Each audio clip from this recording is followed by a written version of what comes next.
Bismillahirrahmanirrahim. Assalamu alaikum dear students. Hope so you all are fine.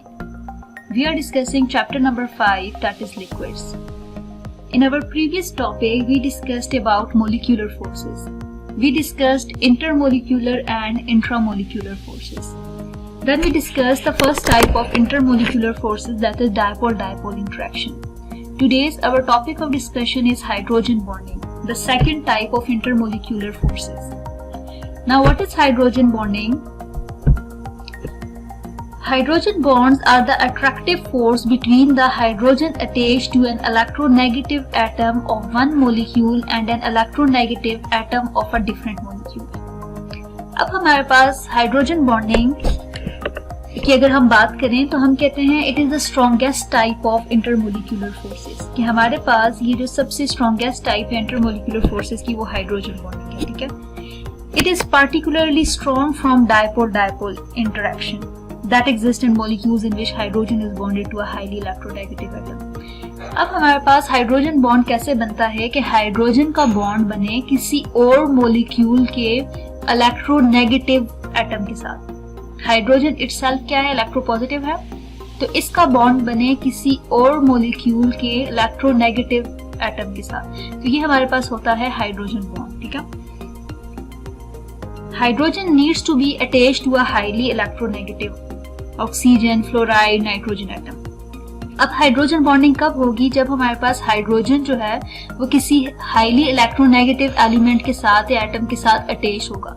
Means hydrogen bonding के लिए hydrogen के साथ किसी इलेक्ट्रोनेगेटिव एलिमेंट का होना जरूरी है. ठीक है. हाईली इलेक्ट्रोनेगेटिव एलिमेंट होगा, एटम होगा, तब हमारे पास उनके दरमियान में एक बॉन्ड क्रिएट होगा और उस बॉन्ड को हम क्या कहते हैं? Hydrogen bond. As we know that hydrogen has no inner shell electron and is very small in size, the positive charge density developed is high. The nucleus of hydrogen atom is exposed to attraction by nearby electronic cloud, a lone pair of electrons on the electronegative atom. अब हमारे पास ये आपको दो example दी हुई हैं. एक molecule है HF को और ये एक मोलिक्यूल है HF का. मीन्स दो मोलिक्यूल्स हैं HF के. इसमें जो हाइड्रोजन और फ्लोरीन है, फ्लोरीन हमें पता है ये ज्यादा इलेक्ट्रोनेगेटिव एलिमेंट है. इसकी ये एबिलिटी है कि ये इलेक्ट्रॉन्स जो है वो हाइड्रोजन से क्या करता है? अपनी तरफ ज्यादा अट्रैक्ट करता है. तो जब ये ज्यादा अट्रैक्ट करते हैं और इसके ऊपर लोन पेयर ऑफ इलेक्ट्रॉन्स होंगे, ठीक है, मस्ट इनके ऊपर लोन पेयर ऑफ इलेक्ट्रॉन्स होंगे. तो जब ये हमारे पास इलेक्ट्रॉन्स को ज्यादा अपनी तरफ अट्रैक्ट करता है, हाइड्रोजन से इलेक्ट्रॉन्स को अपनी तरफ अट्रैक्ट करता है, तो इसके ऊपर पार्शियल नेगेटिव चार्ज आ जाएगा और जो हाइड्रोजन है उसके ऊपर पार्शियल पॉजिटिव चार्ज आ जाएगा. तो ये हाइड्रोजन, ये जो HF का हाइड्रोजन है, ये हाइड्रोजन हमारे पास किसी और HF के मोलिक्यूल के फ्लोरीन के साथ एक बॉन्ड बना देगा जिसको हम कहते हैं हाइड्रोजन बॉन्ड. क्यों? क्योंकि यहाँ पे जो फ्लोरीन है ये हाईली इलेक्ट्रोनेगेटिव है और इसके पास ये लोन पेयर ऑफ इलेक्ट्रॉन्स है. तो हाइड्रोजन फ्लोरीन के साथ एक बॉन्ड बना देगा. इसके लोन पेयर ऑफ इलेक्ट्रॉन्स को ये अपनी तरफ क्या करेगा? अट्रैक्ट करेगा. या वो इलेक्ट्रॉन्स जो है वो इसको हाइड्रोजन को क्या करेंगे? अपनी तरफ अट्रैक्ट करेंगे, क्योंकि हाइड्रोजन का स्मॉल साइज होता है. ठीक है. और इसमें हमारे पास पॉजिटिव चार्ज होगा. तो पॉजिटिव चार्ज फ्लोरीन के लोन पेयर ऑफ इलेक्ट्रॉन्स जो है जो नेगेटिवली चार्ज हैं उनकी तरफ क्या होगा? अट्रैक्ट होगा. तो एज अ रिजल्ट हमारे पास ये जो बॉन्ड बना है, जो डॉटेड लाइन से शो किया गया है, इसको कहते हैं हाइड्रोजन बॉन्ड. अब हमारे पास अगर हम देखें तो हमारे पास ऑक्सीजन, नाइट्रोजन एंड फ्लोरीन के बारे में बताया जा रहा है कि हाइड्रोजन का बॉन्ड है ऑक्सीजन के साथ, हाइड्रोजन का बॉन्ड है नाइट्रोजन के साथ, हाइड्रोजन का बॉन्ड है फ्लोराइड के साथ. So why these are so attractive? In each of these molecules note a hydrogen atom. कि इन सब में हाइड्रोजन एटम है. The hydrogen is attached directly to one of the most electronegative elements, causing the hydrogen to acquire a significant amount of positive charge.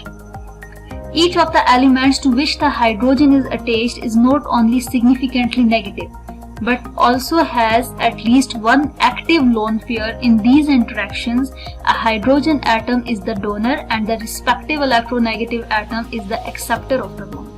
हमारे पास जो electronegative element है उसके पास at least एक active lone pair of electron होगा. जब एक active lone pair of electron होगा तो उसके ऊपर ऑटोमेटिकली नेगेटिवली चार्ज आ जाएगा और जो हमारे पास हाइड्रोजन है उसके ऊपर पॉजिटिव चार्ज आ जाएगा. तो ये नेगेटिवली इलेक्ट्रॉन्स जो हैं, जो नेगेटिवली चार्ज स्पीशी है, वो हमारे पास क्या करेगी कि हाइड्रोजन की जो इलेक्ट्रॉन्स है उसको अपनी तरफ अट्रैक्ट करेगी. ठीक है. तो हमारे पास एक डोनर होगा और एक एक्सेप्टर होगा। हाइड्रोजन एटम जो है वो डोनर है और जो हमारे पास इलेक्ट्रोनेगेटिव एटम है वो एक्सेप्टर है। ठीक है, नेक्स्ट है हमारे पास ये हाइड्रोजन, आपको हाइड्रोजन बॉन्डिंग शो की गई है। ये फ्लोरीन और हाइड्रोजन का मॉलिक्यूल है, ये फ्लोरीन और हाइड्रोजन का मॉलिक्यूल है। ये बात हमने पहले भी डिस्कस की थी कि हमारे पास इंट्रामोलिक्यूलर फोर्सेस वो होती हैं, जैसे अगर हम बात करें कि ये फ्लोरीन और हाइड्रोजन के दरमियान जो बॉन्ड है हम इसको इंट्रामोलिक्यूलर फोर्सेस कहेंगे। लेकिन एक हाइड्रोजन का मॉलिक्यूल, एक HF का मॉलिक्यूल और दूसरे HF के मॉलिक्यूल के दरमियान जो बॉन्डिंग होगी ये हमारे पास कौन सी होगी? Intermolecular forces. ठीक है, ये हमारे पास इंट्रा है और ये हमारे पास क्या है? इंटर है। जो मॉलिक्यूल के अंदर जो एटम्स हैं उनकी आपस में जो बॉन्डिंग है वो इंट्रामोलिक्यूलर फोर्सेस होती है। और जो हमारे पास एक मॉलिक्यूल और दूसरे मॉलिक्यूल मतलब सेम मॉलिक्यूल्स हो, जैसे एक HF का मॉलिक्यूल और दूसरा HF का मॉलिक्यूल है, उन दोनों मॉलिक्यूल्स के दरमियान में जो बॉन्डिंग होगी वो हमारे पास कौन सी होती है? इंटरमोलिक्यूलर फोर्सेस होती है। नेक्स्ट हमारे पास एग्जांपल्स हैं हाइड्रोजन बॉन्डिंग की। हाइड्रोजन बॉन्डिंग के हमारे पास जो मोस्ट कॉमन एग्जांपल है वो हमारे पास वाटर की है। अगर हम वाटर को देखें, in water a link is developed between hydrogen of one molecule with oxygen atom of another molecule. Such a link is called hydrogen bond. अगर आप देखें हाइड्रोजन के मॉलिक्यूल को, वाटर के मॉलिक्यूल को, तो ये हमारे पास H2O, 2 हाइड्रोजन है और 1 ऑक्सीजन है। ठीक है, और ऑक्सीजन के पास हमें पता है हमारे पास ऑक्सीजन के पास lone pair of 2 lone pair of electrons अभी भी हैं। ठीक है, अब एक ऑक्सीजन जो है वाटर के अंदर, एक ऑक्सीजन जो है वो 4 बॉन्ड्स बना रहा है। ठीक है, एक लोन पेयर ऑफ इलेक्ट्रॉन, दूसरा, तीसरा, चौथा, मतलब ये 4 हाइड्रोजन बॉन्ड्स बना सकते हैं। अब ये ऑक्सीजन के पास जो लोन पेयर ऑफ इलेक्ट्रॉन है ये हमारे पास किसी और वाटर के जो मॉलिक्यूल है उसके हाइड्रोजन के साथ क्या करेगा? बॉन्ड बना देगा। ये हाइड्रोजन पॉजिटिवली चार्ज है, ये नेगेटिवली चार्ज है, तो इनका आपस में बॉन्ड बन गया और यहाँ से ऊपर से किसी और वाटर के मॉलिक्यूल्स के साथ ये बॉन्ड बना देगा। तो एज अ रिजल्ट हमारे पास इस तरह की स्ट्रक्चर एक डेवलप होती है जिसमें हम कहते हैं हाइड्रोजन बीइंग पॉजिटिवली चार्ज्ड क्या करता है कि ऑक्सीजन के साथ जाके बॉन्ड बना देता है और ऑक्सीजन हाईली इलेक्ट्रोनेगेटिव है। तो ऑक्सीजन और हाइड्रोजन के दरमियान जो बॉन्ड होता है ये हमारे पास हाइड्रोजन बॉन्ड है। और दोबारा इस बात को याद रखें कि ये हमारे पास 2 मॉलिक्यूल्स के दरमियान बॉन्ड बन रहा है। ठीक है, ये एक मॉलिक्यूल, ये दूसरा मॉलिक्यूल, इन दोनों मॉलिक्यूल्स के दरमियान में बॉन्ड बन रहा है, फिर इसके साथ बन रहा है इस तरह, और यहाँ से आगे बॉन्ड बनता जाता है तो ये एक वाटर की स्ट्रक्चर बन रही है। सिमिलर हमारे पास अगर हम हाइड्रोजन बॉन्डिंग देखें HF में, in HF molecules there is a hydrogen bond between the hydrogen atom of one molecule and the fluorine atom of another molecule. The hydrogen bond acts as a bridge between 2 fluorine atoms. In the structure you see the dotted line. These dotted line shows the hydrogen bond and the solid line shows the covalent bond. अब आपके पास पहले भी मैंने आपको बताया हमारे पास जो fluorine और हाइड्रोजन के दरमियान ये जो डॉटेड लाइन शो की जा रही है ये हाइड्रोजन बॉन्ड है, इंट्रामोलिक्यूलर फोर्सेज है। ठीक है, सॉरी इंटरमोलिक्यूलर फोर्सेज है। और जो HF के दरमियान में सॉलिड लाइन है इट इज इंट्रामोलिक्यूलर, ये कोवेलेंट बॉन्डिंग है। और जो हमारे पास एक HF के दरमियान में जो बॉन्ड बन रहा है ये कोवेलेंट बॉन्ड है। जो एक HF के दूसरे HF के मॉलिक्यूल के साथ जो बॉन्ड बन रहा है इट इज इंटरमोलिक्यूलर फोर्सेज। ठीक है, और ये वीक होती है as compare to intramolecular forces. Similar case हमारे पास अमोनिया में भी ऐसी और मेथनॉल में भी आप देख सकते हैं इसी तरह हमारे पास बॉन्डिंग होती है। Special notes, intermolecular hydrogen bonding होती है और एक हमारे पास इंट्रामोलिक्यूलर हाइड्रोजन बॉन्ड होता है। ठीक है, now what is intermolecular hydrogen bond? Hydrogen bond found between 2 molecules. 2 molecules के दरमियान में जो बॉन्ड बन रहा है it is intermolecular hydrogen bond. And intramolecular hydrogen bond, the hydrogen bond found between 2 different atoms in the same molecule. एक same molecule के दरमियान में, सेम मॉलिक्यूल है उसके 2 डिफरेंट एटम्स हैं, उनके दरमियान में हाइड्रोजन बॉन्ड बन रहा है तो it is intramolecular hydrogen bond. Intermolecular hydrogen bond is stronger than van der Waals forces. मतलब जो हमारे पास हाइड्रोजन बॉन्डिंग है वो हमारे पास as compare to London dispersion forces and dipole forces क्या होती हैं? स्ट्रॉन्गर होती हैं। अगर प्रॉपर्टीज की बात की जाए हाइड्रोजन बॉन्ड की तो it is stronger then dipole forces and London dispersion forces but weaker then covalent bond and ionic bond. Why? Because London dispersion forces and hydrogen bonding, these are intermolecular forces, while covalent bonding and ionic bonding are the intramolecular forces. Hydrogen bond is 20 times weaker than covalent bond. Hydrogen bond results in the formation of long chains and network of molecules. जब hydrogen bonding होती रहती है तो हमारे पास एक long सी chain बनती है और एक नेटवर्क बनता है मॉलिक्यूल्स का। और हाइड्रोजन बॉन्ड जो है हमारे पास डायरेक्शनल होते हैं, स्पेसिफिक डायरेक्शन में हमारे पास क्या करते हैं, बॉन्ड बनाते हैं। Proof of hydrogen bonding, evidence की बात करते हैं कि हमारे पास क्या एविडेंस है हाइड्रोजन बॉन्डिंग का। तो अगर हम एविडेंस की बात करते हैं, the evidence for the existence of hydrogen bonding is derived from the study of boiling points of hydrides. अगर आप हाइड्राइड्स के बॉइलिंग पॉइंट्स को स्टडी करें तो आपके पास हाइड्रोजन बॉन्डिंग का एक एविडेंस आता है। Now what are hydrides? Hydrogen के जो कंपाउंड्स होते हैं these are called hydrides. The hydrides are the binary compounds of hydrogen with other elements. If we plot the boiling point of hydrides of group 4, the curve is shown in the figure A। ये हमारे पास A figure है, इसमें अगर आप देखें तो हमारे पास एक कर्व आपको शो किया जा रहा है कि जैसे जैसे हमारे पास मोलिकुलर मैसेज जो है इंक्रीज होते जा रहे हैं तो हमारे पास बॉइलिंग पॉइंट भी इंक्रीज होता जा रहे हैं हाइड्राइड से, ठीक है।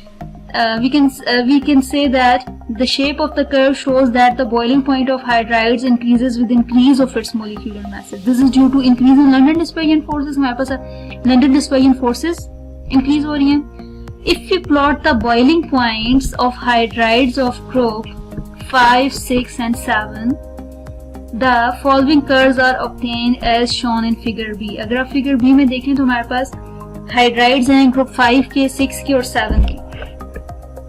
यहाँ पे अगर आप कर्व्स देखें तो हमारे पास जो कर्व है वो बड़ा डिफरेंट सा आया है।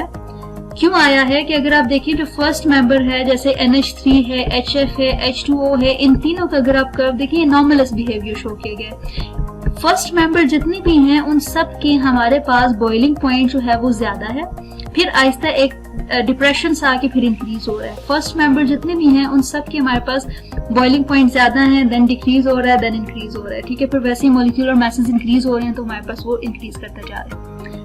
अब हमारे पास ये एक अनएक्सपेक्टेड सा ग्राफ आया है। तो ये क्यों आया है? ये हमारे पास इनका जो फर्स्ट मेंबर है उसके बॉइलिंग पॉइंट क्यों ज्यादा है? Because the boiling points of these hydrides shows the presence of some additional intermolecular forces. These additional intermolecular forces is the hydrogen bonding। अब हमारे पास ये जो H2O है, HF और NH3 है, इनमें हमारे पास एक एडिशनल इंटरमोलिकुलर फोर्सेस होती हैं जो हमारे पास हाइड्रोजन बॉन्डिंग होती है, जिसकी वजह से इनका हमारे पास बॉइलिंग पॉइंट जो है वो ज्यादा है, क्योंकि हमारे पास एक बॉन्ड के अलावा इसमें दूसरा भी हमारे पास एक बॉन्ड बन जाता है। Nitrogen, oxygen and fluorine, we know that these are highly electronegative atoms, ठीक है। Formation of intermolecular hydrogen bonds in their hydrides. Intermolecular hydrogen bonds are much stronger than van der Waals forces। जो हमारे पास intermolecular forces हैं, ये जो hydrogen bonding है, अगर हम बात कर रहे हैं तो हम कह रहे हैं इसमें H2O में हमारे पास कोवेलेंट बॉन्डिंग है, लेकिन साथ में हमारे पास इसमें कौन सी बॉन्डिंग है? इंटरमोलिकुलर हाइड्रोजन बॉन्डिंग है, ठीक है। वाटर में कोवेलेंट बॉन्डिंग है, लेकिन उसके साथ साथ कौन सी बॉन्डिंग है? हाइड्रोजन बॉन्डिंग भी है। तो ये एक एडिशनल फोर्स है, ठीक है। एडिशनल हमारे पास इंटरमोलिकुलर फोर्सेस हैं। तो ये जो एडिशनल इंटरमोलिकुलर फोर्सेस हैं ये हमारे पास स्ट्रॉन्गर होती हैं as compare to other van der Waals forces. तो एज अ रिजल्ट हमारे पास ये जो है ये हाईली इलेक्ट्रोनेगेटिव है ऑक्सीजन, तो हाइड्रोजन जो है वो हमारे पास इलेक्ट्रोपॉजिटिव है। एज अ रिजल्ट इनके दरमियान में बॉन्ड बनता है। कौन सा बॉन्ड बनता है? हाइड्रोजन बॉन्ड बनता है, ठीक है। तो हाइड्रोजन बॉन्ड एक एडिशनल बॉन्ड है जिसकी वजह से हमारे पास इसका जो बॉइलिंग पॉइंट है वो इंक्रीज कर जाता है। More energy is needed to break the hydrogen bonds in ammonia, hydrogen fluoride and water।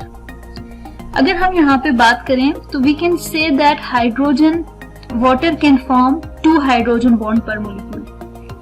NH3 and HF can form one hydrogen bond per molecule। So the boiling point of water is higher than NH3 and HF। अगर हम इसका भी comparison करें, ये first जो members हैं इनका आपस में भी कंपैरिजन करें तो हम कहते हैं कि वाटर जो है ये 2 हाइड्रोजन बॉन्ड बना रहे हैं, HF और NH3 1 हाइड्रोजन बॉन्ड बना रहे हैं। तो एज अ रिजल्ट जो H2O है इसका हमारे पास बॉइलिंग पॉइंट जो है बाकी दो से भी क्या होगा? ज्यादा होगा। Comparing nitrogen and fluorine is more electronegative, ठीक है। तो फिर हमारे पास फ्लोरीन आ जाएगा। अगर आप यहाँ पे नाइट्रोजन और फ्लोरीन का कंपैरिजन करें तो फ्लोरीन ज्यादा इलेक्ट्रोनेगेटिव है, फिर इसका बॉइलिंग पॉइंट आएगा, फिर हमारे पास नाइट्रोजन का आएगा, ठीक है। HF has a higher boiling point than NH3।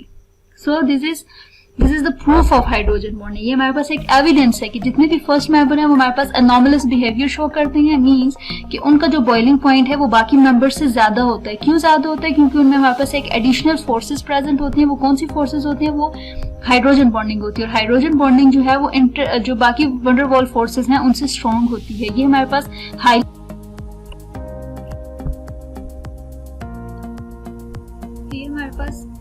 Electronegative होते हैं। जितने भी हमारे पास फर्स्ट मेंबर्स हैं, ग्रुप 5, 6 एंड 7 के जो फर्स्ट मेंबर्स हैं वो एनॉमलस बिहेवियर शो करते हैं, मींस कि उनके जो बाकी मेंबर्स हैं उनसे वो एक डिफरेंट बिहेवियर शो करते हैं।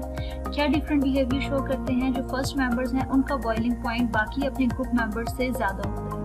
क्यों ज्यादा होता है? उसकी रीजन ये है कि हमारे पास ये जो H2O है, HF है और NH3 है, इनमें हमारे पास एक एडिशनल फोर्स होती है। कौन सी हमारे पास एडिशनल फोर्स होती है? हमारे पास हाइड्रोजन बॉन्डिंग होती है। जबकि H2S, HCl और जो बाकी मेंबर्स हैं इनमें हमारे पास बाकी वैन डर वाल्स फोर्सेस होती हैं, जैसे कि डायपोल इंटरेक्शन होगी या लंडन डिस्पर्जन फोर्सेस होती हैं। और लंडन डिस्पर्जन फोर्सेस और डायपोल से हाइड्रोजन बॉन्डिंग जो है वो स्ट्रॉन्ग होती है। तो एज अ रिजल्ट जो फर्स्ट मेंबर्स हैं वो हाईली इलेक्ट्रोनेगेटिव होते हैं। ऑक्सीजन है, फ्लोरीन है, नाइट्रोजन है, ये हाईली इलेक्ट्रोनेगेटिव होते हैं। डाउन द ग्रुप इलेक्ट्रोनेगेटिविटी भी डिक्रीज करती है। तो इस वजह से इनमें हाइड्रोजन बॉन्डिंग की वजह से इनका बॉइलिंग पॉइंट ज्यादा होता है। सेकेंड इंपॉर्टेंट पॉइंट क्या हमने डिस्कस किया कि H2O का HF और NH3 से बॉइलिंग पॉइंट क्यों ज्यादा होता है? क्योंकि H2O में 2 हाइड्रोजन बॉन्ड्स होते हैं और HF और NH3 में 1 हाइड्रोजन बॉन्ड होता है। फिर HF का NH3 से क्यों ज्यादा होता है? क्योंकि HF में जो फ्लोरीन है वो हाईली इलेक्ट्रोनेगेटिव है देन नाइट्रोजन। ठीक है, तो ये हमारे पास था एविडेंस का हाइड्रोजन बॉन्डिंग का। नेक्स्ट है हमारे पास application of hydrogen bonding. Application हमारे पास क्या है? फर्स्ट एप्लीकेशन है स्ट्रेंथ ऑफ एसिड्स। अगर हम स्ट्रेंथ ऑफ एसिड्स की बात करें तो हम कहते हैं कि HF जो है वो फर्स्ट मेंबर है। हाइड्राइड से अगर हम बात करें HF, HCl, HBr, HI, इन सब में जो HF है वो वीक एसिड है। वो वीक एसिड क्यों है? क्योंकि हमारे पास एसिड की अगर हम बात करें तो हमारे पास स्ट्रॉन्ग एसिड वो होता है जो सोल्यूशन में कम्प्लीटली आयोनाइज हो जाए। वो हमारे पास कौन सा सोल्यूशन होता है? स्ट्रॉन्ग एसिड होता है। मींस जो कम्प्लीटली H पॉजिटिव आयंस दे सोल्यूशन में वो हमारे पास स्ट्रॉन्ग एसिड होता है। अगर हम HF की बात की जाए, ये फर्स्ट मेंबर है, ये हाईली इलेक्ट्रोनेगेटिव है। इसमें हाइड्रोजन और फ्लोरीन के दरमियान में एक स्ट्रॉन्ग फोर्स होती है जिसकी वजह से इनको अलग करना मुश्किल है, क्योंकि हाईली इलेक्ट्रोनेगेटिव और पॉजिटिव के दरमियान में ये बॉन्ड होता है। इनको दूर करना मुश्किल है, ये कम्प्लीटली डिसॉल्व नहीं होता सोल्यूशन में। इस वजह से HF जो है वो वीक एसिड होता है। ठीक है, और जैसे हम डाउन द ग्रुप जाते हैं तो हमारे पास एसिडिटी जो है वो इंक्रीज होती है। HF is weak acid because hydrogen atom is entrapped between 2 highly electronegative atoms. ठीक है, अगर हम इसका बॉन्ड देखें तो HF मींस कि हाइड्रोजन जो है वो 2 फ्लोरीन के दरमियान में इंट्रैप होगा, तो ये इजीली हमारे पास सोल्यूशन में H पॉजिटिव आयन नहीं दे सकते। नेक्स्ट है solubility. Substances which can form hydrogen bond with each other are soluble in water. ऐसे जो भी कंपाउंड्स हैं जो हाइड्रोजन बॉन्ड बनाते हैं वो हमारे पास वाटर में सॉल्युबल हैं। जैसे ऑर्गेनिक कंपाउंड्स में से अल्कोहल जो सीरीज है वो वाटर में सॉल्युबल है। क्यों सॉल्युबल है? क्योंकि हमारे पास हाइड्रोजन बॉन्ड बनाती है।